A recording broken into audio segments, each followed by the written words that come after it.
Bonsoir à toutes et à tous, bienvenue, c'est Sens Public, votre rendez-vous quotidien de débats, de chroniques, de reportages, 90 minutes, de grands thèmes pour prendre du recul, prendre du temps, donner du sens à l'actualité grâce à nos invités et aux journalistes de la rédaction de Public Sénat.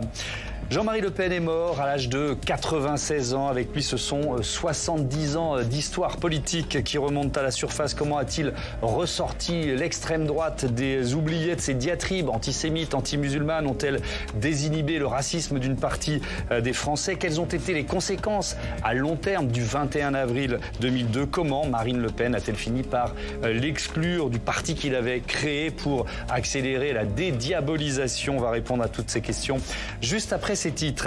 Et puis dans la seconde partie de notre émission, 10 ans après l'attaque terroriste contre la rédaction de Charlie Hebdo, on va évaluer ensemble l'état de la menace terroriste en France. L'an dernier, nos services ont déjoué 9 attentats. C'est plus que depuis 2017. Ça veut dire que nos services et la France est réarmée considérablement. Mais ça veut dire que la menace, elle est toujours là. Elle est toujours là. Et il faut non seulement y faire face, mais aussi voir le terreau de cette menace, qui est l'islamisme. D'où vient cette menace? Comment nos lois ont-elles changé après les attentats de 2015, de janvier et de novembre? Quel rôle jouent les réseaux sociaux aujourd'hui, notamment TikTok, dans la propagande djihadiste? Ne ratez pas l'analyse de nos experts, ce sera dans 3 quarts d'heure. Mais d'abord, j'ouvre notre premier chapitre consacré au fondateur du Front National, celui qui a joué pendant presque 7 décennies le rôle du diable, a définitivement quitté la scène politique française. Samia Dechir et Audrey Vetaz. Je pense que quand je serai mort, on dira que j'étais très bien. Loin d'être modeste, Jean-Marie Le Pen était surtout provocateur, outrancier, condamné à plusieurs reprises pour négationnisme et antisémitisme pour des propos qu'il répétait à l'envi. Je me suis borné à dire que les chambres à gaz étaient un détail de l'histoire de la guerre mondiale. Ce qui est une évidence. Figure de l'extrême droite française qu'il a remis au centre de l'échiquier, c'est à l'Assemblée nationale qu'il démarre sa carrière politique en 1956, en devenant député à 27 ans, sur une liste poujadiste. À peine élu, il part pour la guerre d'Algérie, où il est accusé d'avoir pratiqué la torture. Durant tout son parcours politique, il restera proche des nostalgiques de l'Algérie française. En 1972, il participe à la création du Front National, dont il devient président, et impose peu à peu son discours anti-immigration et anti-élite au centre du débat politique français et européen. Qu'on nous abrutit avec la surmédiatisation des sans-papiers venus en fraude, le tintamarre autour des illégaux qui jouent du chantage à l'enfant, bénéficiant de toute la compassion des happy few du système. Le 21 avril 2002, c'est le coup de tonnerre, la surprise, l'apogée de sa carrière. À 73 ans, Jean-Marie Le Pen devient le premier candidat d'extrême droite à se qualifier au second tour de l'élection présidentielle française. Battu par Jacques Chirac, porté par un front républicain, Jean-Marie Le Pen reste député européen, mais passe progressivement le flambeau à sa fille Marine. En 2011, il lui cède les clés du parti. Marine Le Pen est élue présidente du Front National. Une succession familiale qui va progressivement lui échapper. Jean-Marie Le Pen désapprouve la stratégie de dédiabolisation du Front National, assumée par sa fille, qui en changera même le nom pour Rassemblement National. Le fossé se creuse jusqu'en 2015 où il est exclu du parti qu'il a lui-même fondé. Est-ce que ça a été douloureux, monsieur Le Pen? C'est toujours un petit peu douloureux la vie, mais c'est comme la boxe, hein. On peut gagner, on est quand même touché. Jean-Marie Le Pen s'est éteint à l'âge de 96 ans, après avoir été l'une des figures les plus controversées de la Ve République. Et c'est la mort du diable de la République que l'on va commenter avec mes invités. Gérard Longuet, bonsoir. Bonsoir. Bienvenue, ancien sénateur LR et ancien ministre de la Défense, entre autres. Béatrice Gibelin, bonsoir. Bienvenue à vous aussi. Géographe, directrice de la revue Hérodote. Tiens, je l'ai ici, le dernier numéro, on va le voir ensemble, consacré au dérèglement climatique. Ça n'a rien à voir avec notre thème, mais j'en profite pour le citer. Et vous aviez publié également, vous êtes spécialiste de l'extrême droite, l'extrême droite en Europe, aux éditions La Découverte. Pascal Perrineau, bonsoir. Bonsoir. Bienvenue à vous, professeur émérite des universités l'université à Sciences Po. Le goût de la politique, observateur passionné de la 5e République aux éditions Odile Jacob. Le diable en politique, j'ai choisi ce titre, on a choisi ce titre. Est-ce que c'était un rôle, d'une certaine façon, aussi que Jean-Marie Le Pen aimait jouer, Gérard Longuet? Alors, c'était un rôle, mais en général, on joue bien les rôles quand on y adhère. Et il y avait chez Jean-Marie Le Pen un goût de la provocation et un goût de la singularité. La provocation, c'est-à-dire prendre des positions qui soient nécessairement, qui déclenchent nécessairement l'hostilité générale. La singularité, chercher des choses différentes. Il se trouve que je l'ai bien connu. Je l'ai bien connu non pas du tout dans les circonstances qu'on pourrait l'imaginer comme militant. J'étais un militant d'extrême droite quand j'avais 15 à 18 ans. J'ai fait à peu près toutes les bêtises qu'on peut faire à cette époque. Mais il se trouve qu'en 68, j'ai fait un diplôme d'études supérieures de sciences politiques au Panthéon. Et j'avais comme voisin de table, comme vous, madame, Jean-Marie Le Pen, qui a 18 ans de plus que moi. Il les avait déjà, ces 18 ans de plus. Et il voulait à tout prix faire un doctorat en droit. Et pour faire un doctorat, il fallait 2 DES. Et il n'en avait qu'un, et donc il a engagé un deuxième DES, et nous avions l'un donc à l'âge de 35, 36 ans, c'est ça? Oh, il avait plus que ça. Moi, je devais en avoir 20. Il en avait 38, 40. Et nous avions Maurice Duverger comme maître de recherche. Et j'ai d'ailleurs été choisi par Maurice Duverger pour être son assistant. Le Pen n'était pas disponible, il ne l'aurait pas choisi. Mais j'ai dit à Maurice Duverger, vous savez, je suis quand même très à droite, ça peut vous gêner. Il me dit, vous ne l'aurez jamais été autant que moi. C'était vrai. J'ai beaucoup de respect pour Maurice Duverger, qui, bon, vous savez, la vie, il y a des... Mais qu'est-ce que vous retenez de Jean-Marie Le Pen, de la personnalité? Il a foutu le bordel avec plaisir. Et pour venger ce qui chez lui, alors j'essaye de comprendre, parce qu'on a beaucoup discuté, notamment de la 4e République. Vous avez parlé de la 5e, mais c'est un élu de la 4e. Oui, bien sûr. Il avait d'excellentes relations avec François Mitterrand. Et François Mitterrand, j'en m'a dit, mais c'est un des rares députés qui me parlait encore après l'affaire de l'Observatoire. Donc c'est quelqu'un qui a été élu très jeune, qui a été réélu dans le 5e arrondissement, et qui était battu sur une cause qui n'était pas déshonorante, la censure de 62, le refus de l'élection du président de la République au suffrage universel, et c'est un personnage de droite. Il n'est plus poujadiste à l'époque, il est au CNI. Bon, on va y revenir, on a plus de 40 minutes. Donc tout ça pour vous dire que c'est cette revanche sur l'honorabilité qui lui a été refusée, qui l'a amené à la provocation permanente. Et que peut-être sa fille, évidemment on va en parler, est en train de réussir après lui. Béatrice Gibelin, on va parler des dérapages, des polémiques. Est-ce que c'est ce que vous retenez ? Peut-être les dérapages racistes, l'antisémitisme, l'anti-musulman. Non, bien sûr qu'on s'en souvient, mais ce ne sera pas que ça. C'est d'avoir compris, plus tôt que les autres, la question de l'immigration. Et fin des années 70, début des années 80, il va parler de l'immigration, et la deuxième chose, c'est qu'il va parler de la nation. La gauche est mal à l'aise pour parler de la nation pendant très longtemps, à cause de la guerre d'Algérie. Elle parle toujours de la République. Mais Le Pen, lui, il va parler de la nation. Et en parlant de la nation, il va se faire entendre de tout un électorat populaire qui se sent un peu marginalisé, un peu déclassé. C'est la désindustrialisation qui s'accélère. Je pense à ça parce que j'ai beaucoup travaillé sur la région du Nord. Et lui, il leur rend la légitimité d'être fier de la nation. Et ça, je pense que c'est quelque chose dont on parle assez peu, mais je crois que c'est important pour comprendre cet enracinement qu'il a pu avoir dans les classes populaires. Alors, bien sûr, il y a eu le vote pied noir sur le sud de la France, incontestablement, l'immigration maghrébine, je n'élimine pas ça.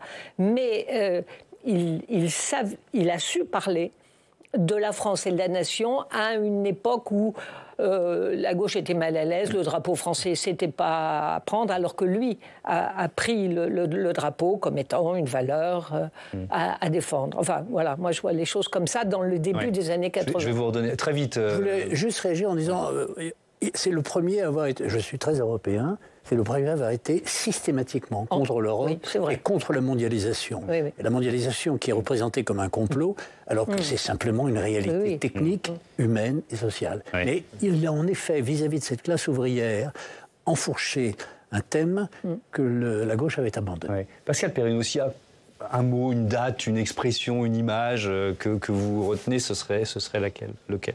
Chez Jean-Marie Le Pen, que j'ai rencontré, moi, ce qui m'avait frappé, c'est le clivage chez cet homme. Et ça recoupe un peu ce que Gérard Longuet disait tout à l'heure. C'est à la fois celui par lequel le scandale arrive, et il adorait ce rôle. Il en jouissait profondément. Plus il faisait scandale, plus il était heureux. Mais en même temps, il y avait un autre visage. C'était l'homme qui connaissait comme sa poche la 4e et la 5e République, qui était passionné par la vie politique parlementaire, qui la connaissait d'ailleurs remarquablement bien, et qui avait une volonté de s'intégrer d'une certaine manière aux gens importants.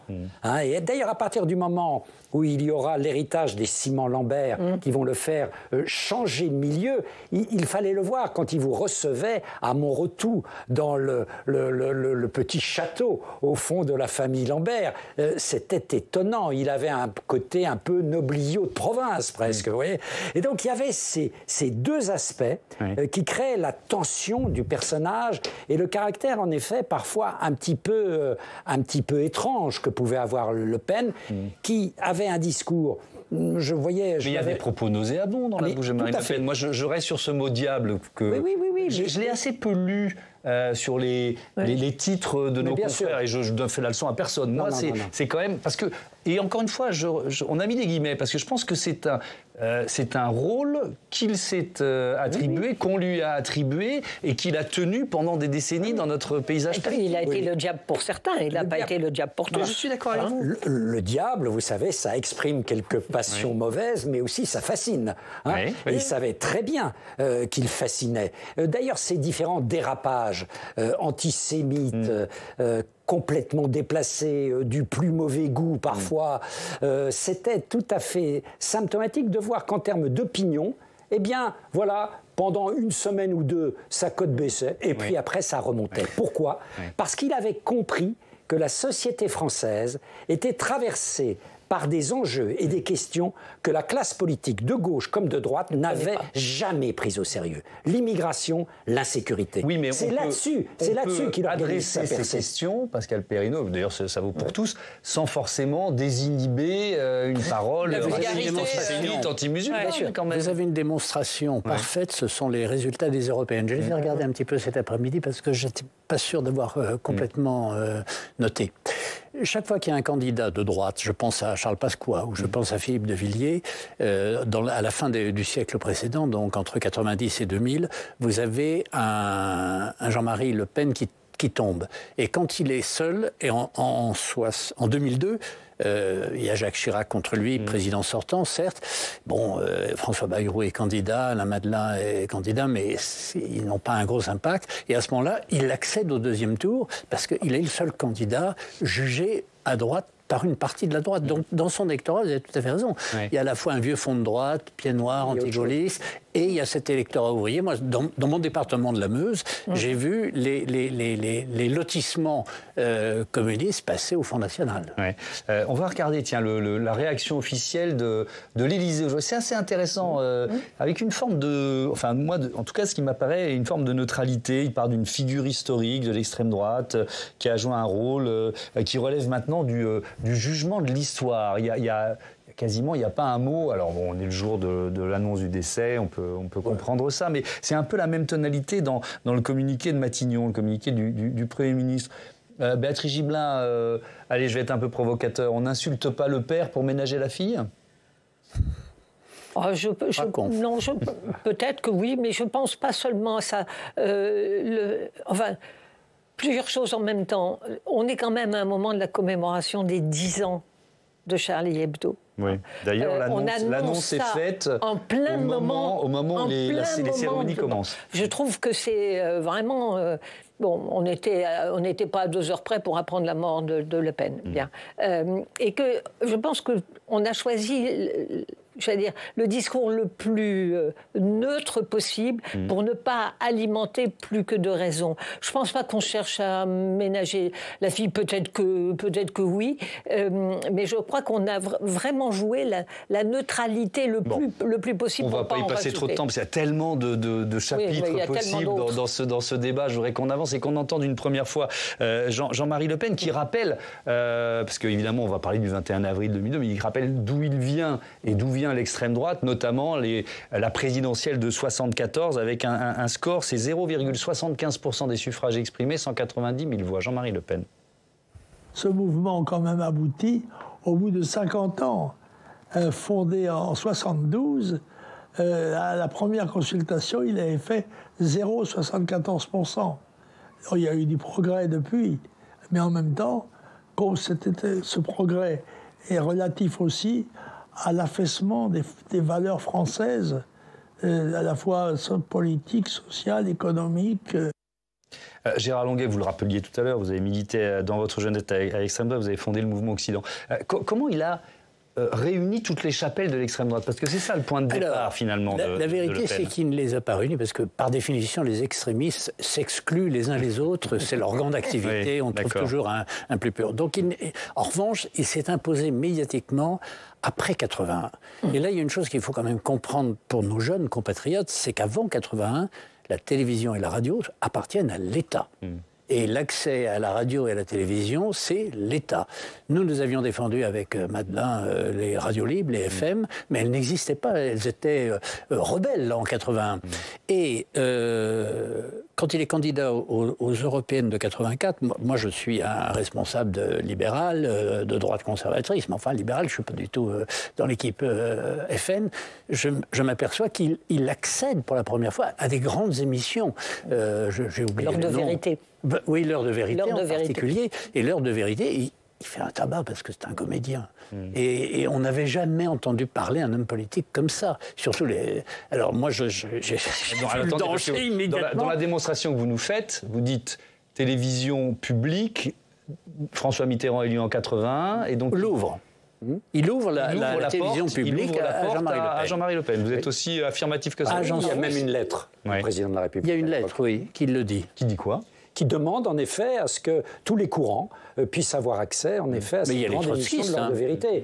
Si vous voulez, on parle d'un certain machiavélisme peut-être chez Jean-Marie Le Pen, mais chez François Mitterrand, ça n'était pas absent non plus. Et il savait très bien, à une période où la gauche était faible, que le Front National, c'était le coin à mettre pour essayer d'empêcher, il n'y arrivera pas, l'arrivée de la droite au pouvoir, qui cependant gagnera de peu lors des législatives de 86. Alors c'était une promesse, c'était une des 101 propositions de François Mitterrand en 81, la proportionnelle, mais c'était aussi une forme de cadeau au Front National de Le Pen. Il ne faut pas oublier que la percée, elle est au municipal de 83, c'est l'affaire de Dreux.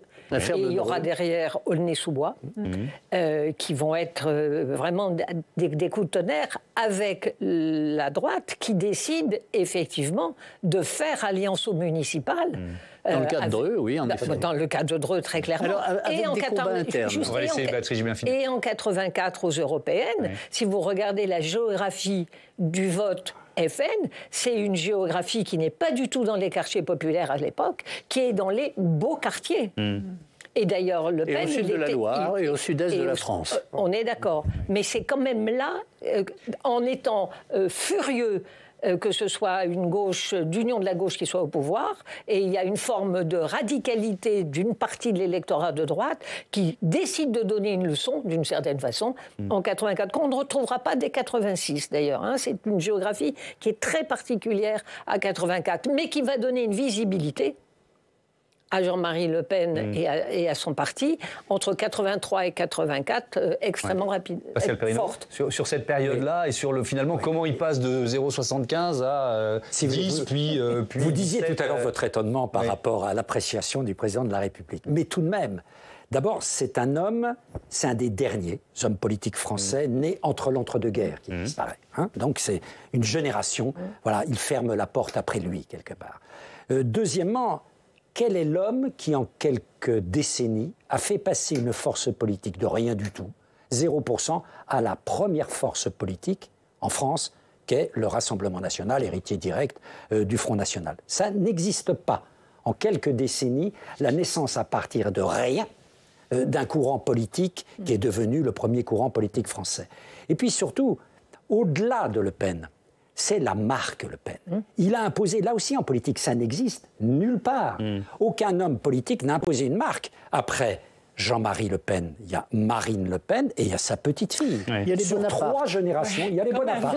Mais on n'était pas dans un contexte démocratique. Voilà. Mais dans un contexte démocratique, la marque Le Pen a marqué, c'est le moins qu'on puisse dire, les 50 dernières années. Allez, un mot, Sophie, avant de parler des relations entre le père et la fille, ce sera pour plus tard. Voilà. Non, ce que je voulais dire, c'est qu'effectivement, François Bayrou, lui aussi, a évoqué un combattant. C'est sans doute ce qu'il a voulu dire dans son communiqué, qui était, je ne dirais pas, j'irais pas jusqu'à dire que le communiqué était neutre. Il était en tout cas, il revendiquait la possibilité de saluer un combattant. Vous ne retirez pas de l'idée qu'on est dans un contexte politique qui fait qu'il faut mieux ménager Marine Le Pen et que c'est peut-être pas le jour de sortir des communiqués très assassins sur vraiment de son papa. Et j'irais même plus loin que ça en disant que c'était pas tellement neutre, c'était même assez reconnaissant du côté combattant de Jean-Marie Le Pen. Bon, allez, on va quand même passer du temps sur les dérapages multiples, les condamnations. Il y en a eu des dizaines de Jean-Marie Le Pen, avec Alexandre Poussard qui va nous rejoindre tout de suite sur le plateau de Sens Public. Bonsoir Alexandre. Bonsoir Thomas. Bienvenue à vous. Évidemment, Jean-Marie Le Pen, des propos notamment antisémites et des condamnations judiciaires. Oui, et la phrase de Jean-Marie Le Pen qui a le plus choqué, elle concerne les chambres à gaz pendant la Seconde Guerre mondiale. En 1987, dans l'émission Le Grand Jury, à propos du rôle des chambres à gaz dans l'extermination des Juifs, eh bien Jean-Marie Le Pen affirme, je le cite, « Je n'ai pas étudié spécialement la question, mais je crois que c'est un point de détail de l'histoire de la Seconde Guerre mondiale. » Il est alors condamné pour banalisation de crimes contre l'humanité, mais il réitère ses propos plusieurs fois, et notamment en 2009 au Parlement européen. On l'écoute. Je me suis borné à dire que les chambres à gaz étaient un détail de l'histoire de la guerre mondiale. Ce qui est une évidence. Ce qui est une évidence.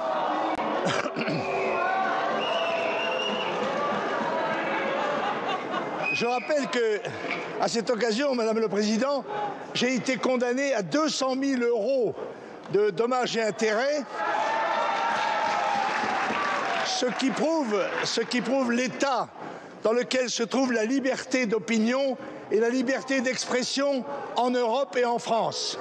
Et en 2015, après de nouveaux propos sur ce sujet, sur le détail de l'histoire, eh bien cela lui vaut l'exclusion de son parti, le Front National. Alors, en 1988, eh bien, un an après sa première sortie sur le détail de l'histoire, Jean-Marie Le Pen qualifie le ministre de la fonction publique de l'époque, Michel Durafour, de Monsieur Durafour crématoire, un calembour qui fait référence à la Shoah et qui vaut à Jean-Marie Le Pen une condamnation pour injure publique. Et puis, toujours sur la Seconde Guerre mondiale, en 2004, Jean-Marie Le Pen a affirmé au magazine Rivarol, je cite, que l'occupation allemande n'avait pas été particulièrement inhumaine, même si il y a eu des bavures inévitables dans un pays de 555 000 km². Il est condamné de nouveau pour contestation de crimes contre l'humanité. Le fondateur du Front National qui a également été condamné pour des propos discriminatoires. Oui, en 2004, toujours dans le magazine Rivarol, il déclare, je cite, qu'avec 25 millions de musulmans chez nous, les Français raseront les murs. Il est condamné en 2008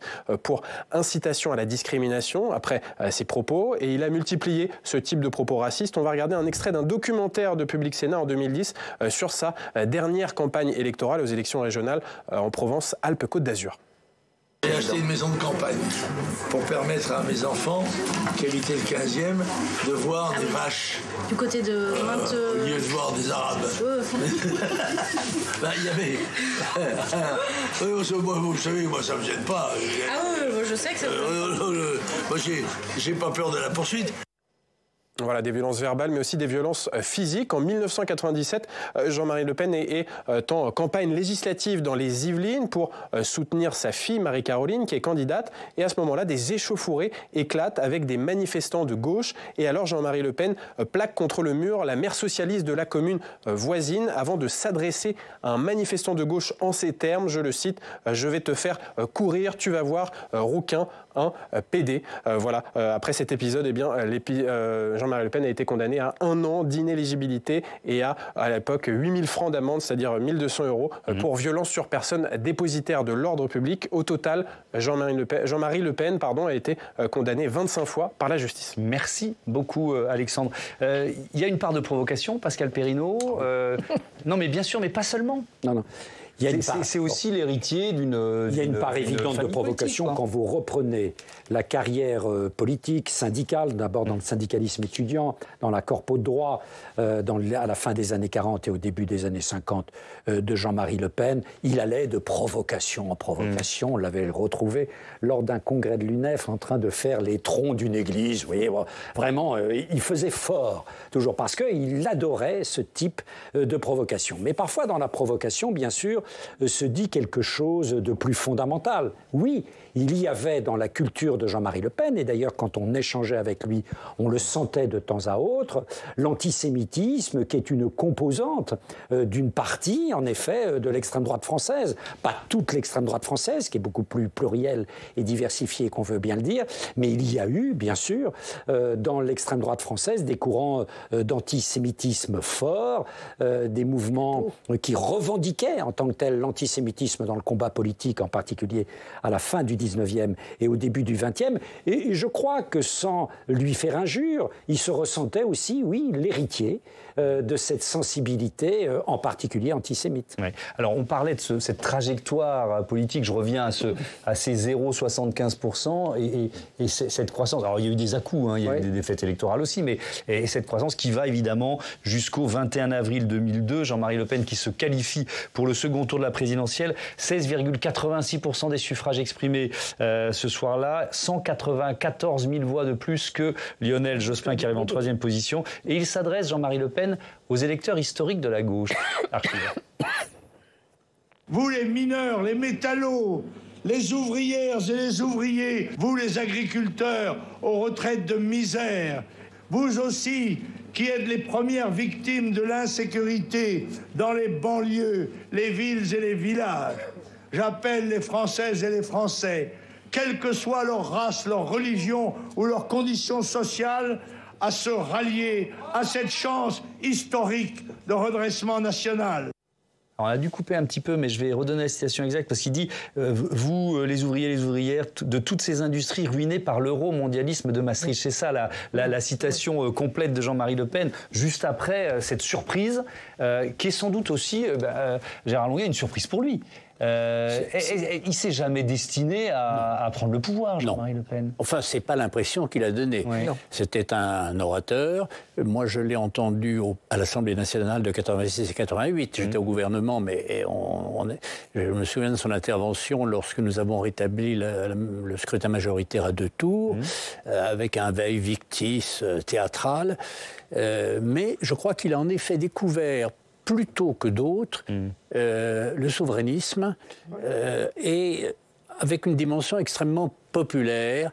Villiers, Pasqua ont voté contre Maastricht, mais il n'avait pas la dimension populaire. Il y avait une conception de la France qui était un petit peu abstraite, alors que Le Pen, très clairement, avait une conception, peut-être par sa vie personnelle, par ses contacts, avait une conception extrêmement concrète et charnelle, charnelle du peuple français, et il ne s'en prive pas. Qu'est-ce que ça change, ce 21 avril 2002, profondément? Alors ça change profondément l'idée que c'était possible.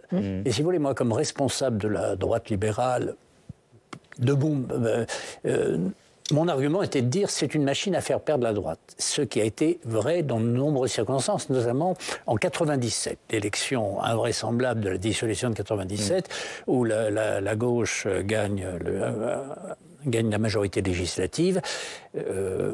Le Pen a joué son jeu. Et c'était un retour d'ascenseur sur notre retour au scrutin majoritaire. Il nous a démontré que le scrutin majoritaire pouvait nous faire battre, et il a réussi en 97 à nous faire battre.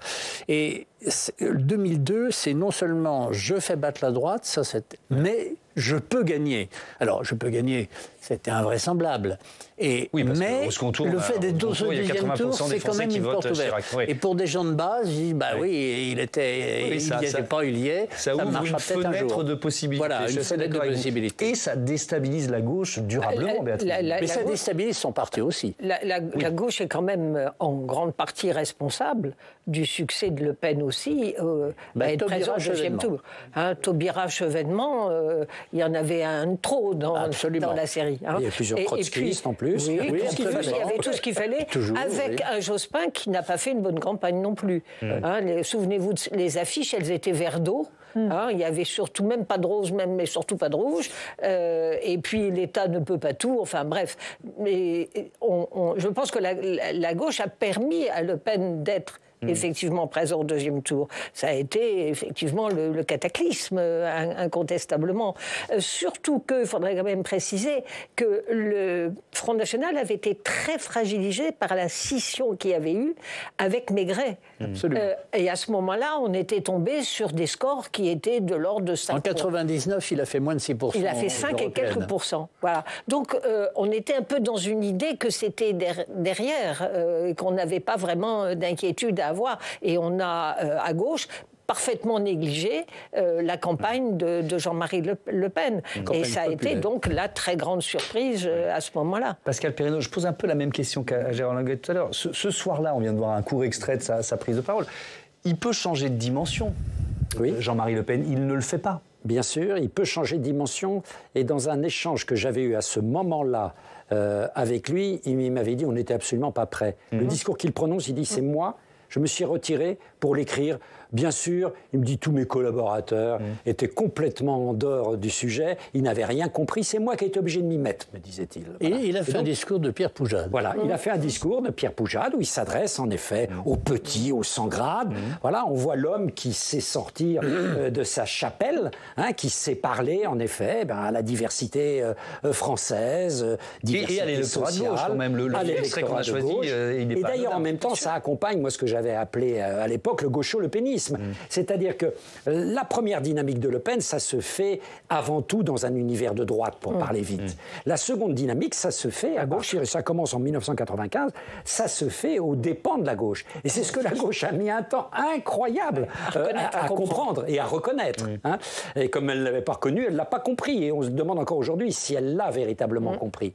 Donc, il y a là, ce gaucho-lepénisme lui a donné un second souffle, et quelque part, commence à lui ouvrir à moitié ou au quart les portes du pouvoir, et de plus en plus, on verra une fois qu'il transmet dans des conditions assez démocratiques le pouvoir à sa fille. En 2011, il transmet la direction du parti. Il y a plusieurs candidats. Il y a M. Gollnisch qui n'est pas n'importe quoi au Front National. Et c'est à la loyale qu'il transmet à sa fille la direction du parti. Et que là, on change complètement de dynamique. Oui, effectivement. Et on va en parler de ces relations entre Le Pen père et fille. Sophie, vous vous demandez quand même si là, en ce moment, là, l'excavation de toute la vie, et ce qu'on vient de voir avec Alexandre, les dérapages multiples de Jean-Marie Le Pen, peut porter tort aux ambitions de sa fille. Alors, l'image est éloquente. Elle est destinée à choquer, à frapper les esprits. Sur fond noir, l'ambiance de deuil et de violence, on y voit un poignard militaire avec un nom siglé sur la lame, J.M. Le Pen, premier rep. C'est celui qui appartenait à Jean-Marie Le Pen, engagé volontaire dans le 1er régiment étranger parachutiste pour 6 mois en Algérie en 1957. On le voit sur les réseaux sociaux, ce poignard, depuis l'annonce du décès de l'ancien président du Front National, accusé par plusieurs témoins d'actes de torture durant la guerre d'Algérie. Lui n'a jamais cessé de nier. Mais ceux qui ont eu le temps de soigner leur nécrologie s'apprêtent à fourbir leurs armes, à déposer ou à redéposer sur la table du débat politique les éléments de biographie susceptibles de porter tort aux ambitions présidentielles de sa fille Marine, possible voire probable candidate à la présidentielle de 2027. Et puis même sans parler de possibles élections législatives fin de l'été, début d'automne. Absolument. Reste à savoir ce qui pourrait sortir sera une révélation pour les Français, en particulier pour ceux de plus en plus nombreux qui se tournent vers cette formation politique. Car en matière de racisme ou de négationnisme, Jean-Marie Le Pen n'a jamais caché ses options. Jusqu'à un certain point, jusqu'encore au bout de sa vie en septembre dernier, avec des chansons paillardes, entonnées, avec le groupe de skinhead Blood and Honor. Il est l'ombre de la République, pour reprendre le titre d'une excellente nécrologie que je vous conseille, publiée par la revue Le Grand Continent. Jean-Marie Le Pen ne cherchait pas l'exercice du pouvoir, plutôt à se poser au carrefour de tous les anti-lumières des droites extrêmes. Et ces saillies, ces diatribes négationnistes, elles ont brouillé longtemps les relations avec sa fille. Absolument. En 2015, on se souvient, Marine Le Pen ira jusqu'à prendre des sanctions politiques contre son propre père, volontaire pour se présenter au régional en PACA. Elle évoquera un suicide politique après l'interview de celui qui était alors eurodéputé, une interview à l'hebdomadaire d'extrême droite Rivarol. Il y prenait à nouveau la défense du régime de Vichy. En douce, en fait, elle s'amusait en réalité du côté punk de son père.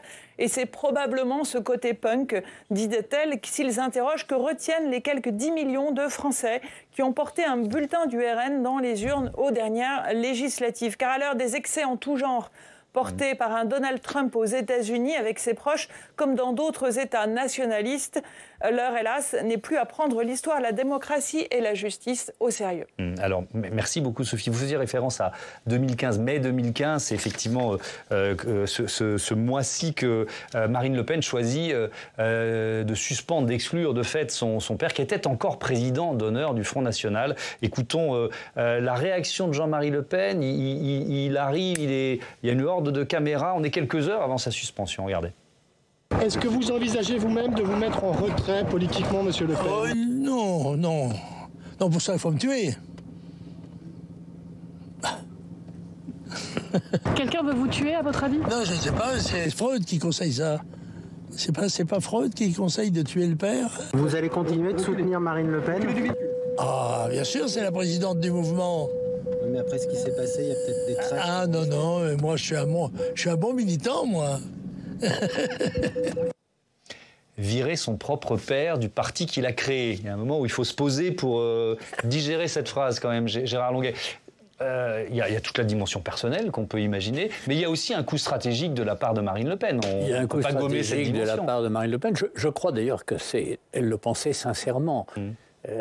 Avoir un père comme Jean-Marie Le Pen, ça a peut-être des avantages, mais ça a quand même beaucoup d'inconvénients. Oui. Elle est avocat. Oui. Je crois qu'elle n'a jamais pu exercer son métier d'avocat.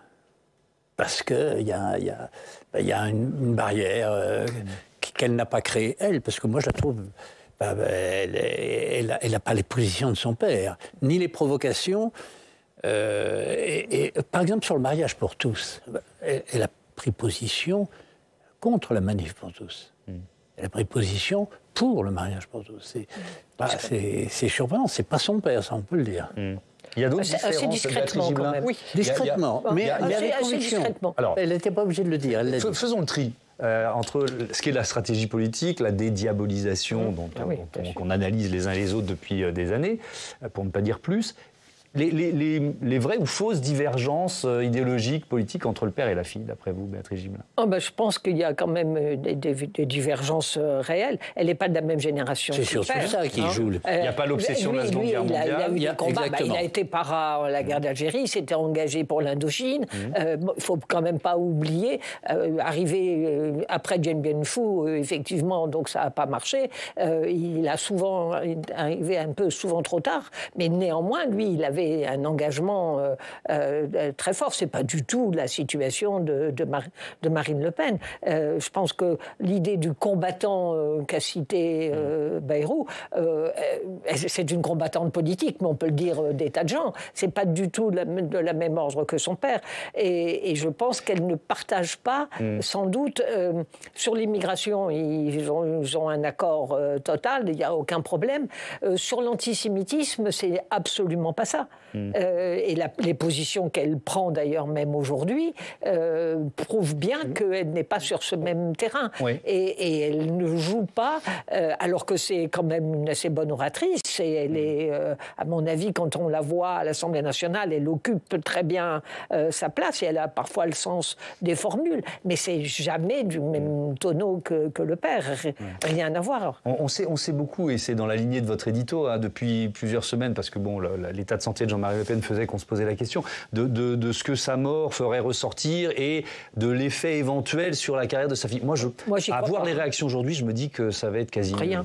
Non, je crois qu'une page va être tournée. Cette page, en effet, d'un homme qui portait avec lui le scandale parce qu'il l'avait choisi et que ses propos étaient souvent des propos qui pouvaient être scandaleux. Mais en effet, la page s'est tournée. Une génération nouvelle, on le voit bien quand vous regardez les dirigeants aujourd'hui du Rassemblement national. Ils sont jeunes en général. Hein, et donc, ils ne sont pas habités par les mêmes objets, les mêmes démons, en effet, que la génération précédente. Et puis, d'autre part, il faut peut-être, c'est un détail, mais quand vous connaissez l'histoire familiale des Le Pen, et l'histoire de la famille est sans cesse mêlée avec l'histoire du parti. Le père, au début, ne considérait pas que c'était Marine Le Pen qui devait prendre le relais, mais que c'était sa fille aînée. Marie-Caroline, c'est ça ? Voilà, à laquelle il prêtait beaucoup plus de qualité. Donc il y a peut-être, si vous voulez, chez Marine Le Pen, et dans son acte de transgression, on voit qu'il a bien lu le fondateur de la psychanalyse, Jean-Marie Le Pen, bon, elle tue le père beaucoup plus aisément, en effet, que la fille aînée. D'ailleurs, il y a cet aspect, effectivement, clan familial. On va voir juste une série de photos du patriarche Jean-Marie Le Pen, les deux filles, Marie-Caroline qui est aujourd'hui conseillère régionale Île-de-France. Louis Alliot, c'est l'ancien compagnon de Marine Le Pen, qui est maire de Perpignan. Et puis la génération d'après, la petite fille Marion Maréchal Le Pen, qui est députée européenne. Et même Jordan Bardella, qui fut le compagnon d'une autre petite fille du patriarche. Je pourrais rajouter Philippe Olivier, qui est le mari de Marie-Caroline et qui est lui-même député européen. Gérard Longuet, ça veut dire que c'est quand même aussi une marque, un clan, une petite entreprise familiale ? Si j'étais cruel, je dirais que c'est fréquent dans les petites structures. Et regardez chez nos amis écolos, ils ont également le sens de la famille. De la consanguinité. De la consanguinité, voilà. Et plus vous êtes ouvert, moins cette consanguinité s'impose. Ouais. Sauf que là, quand on voit la direction du Mais quand vous avez la personnalité, comme vous l'avez dit très justement, quand vous avez la personnalité de Le Pen et la marque Le Pen, si vous pouvez vous y accrocher d'une façon ou d'une autre. Je pense qu'il y avait chez Jean-Marie Le Pen le plaisir de faire partie des réprouvés. C'est quelque chose qui était important pour lui. Et alors qu'il était parfaitement résistant, volontaire pour entrer dans les FFI, il a été retoqué par son âge. Et il a toujours donné l'impression publiquement d'être avec les réprouvés, c'est-à-dire celui qu'on n'aime pas et celui qui est rejeté. Et on en revient au diable. Et alors, à contrario, l'esprit familial joue, parce qu'à ce moment-là... Et puis, bon, vous connaissez la vie familiale, elle est un peu compliquée dans la famille Le Pen. Et bon, ça ne m'intéresse pas, si vous voulez. Pas le plus mais ça explique ce sentiment de je ne fais pas partie de la gentry. Oui, mais si j'en parle quand même, ce que je dis bien, c'est que il y a des conséquences, j'en perds mon stylo, il y a des conséquences politiques, c'est-à-dire que si on ne fait pas partie du clan, si on n'est pas suffisamment proche du clan, on finit, on n'accède pas au pouvoir. Il y a l'histoire de Bruno Gollnisch qui a cru pendant des années, voire des décennies, que c'était lui le successeur, qui deviendrait le président. Il n'y est pas arrivé. Et puis tous ceux, les Bruno Maigret et autres, qui ont essayé de prendre le pouvoir et qui n'y sont pas arrivés. Oui, bien sûr. Philippot, oui, bien entre autres. Assurément. Alors peut-être que les choses vont peut-être changer maintenant. On est peut-être aussi à un moment de basculement. Parce que Bardella, c'est vrai, il a été le compagnon d'une des petites filles et il n'est pas encore avec quelqu'un très éloigné du clan. Mais il est possible, compte tenu de l'importance qu'a pris ce parti, il est possible que le clan reste important, que la marque Le Pen reste importante. Mais on peut peut-être aussi, une fois, si jamais c'était Bardella qui arrivait à prendre la place qu'il espère avoir, peut-être qu'il aura à cœur de se détacher justement de cette image Le Pen. On n'y est pas. Non, on n'y est pas. Mais c'est peut-être dans le domaine... Parce que par rapport à la famille... Parce que c'est lourd aussi, le clan. C'est lourd. Oui, et alors c'était ma dernière question, parce que là, le débat se termine, c'est vraiment 30 secondes, Pascal Perrineau. Le nom Le Pen... on a pu considérer que c'était un frein ou un plafond de verre pour accéder à la présidence. Ça a beaucoup servi jusqu'à maintenant, je crois. Hein, bon, oui, mais ça a été aussi un frein. On voit bien que ça change. Et vous avez un événement qui est tout à fait symptomatique. C'est Marion Maréchal Le Pen qui a décidé de se séparer du patronyme Le Pen. Et qui est maintenant Marion Maréchal. Effectivement, on va terminer là-dessus. Merci beaucoup. Merci à tous d'avoir participé à ce premier débat qui était passionnant. Et vous pouvez, si vous êtes comme nous passionnés d'histoire politique, politique, continuez en regardant le documentaire Le Pen, l'éternel combat réalisé par Thomas Raguet, qui sera diffusé demain matin sur notre antenne et en libre accès dès maintenant sur notre plateforme publicsénat.fr. À très bientôt sur Public Sénat.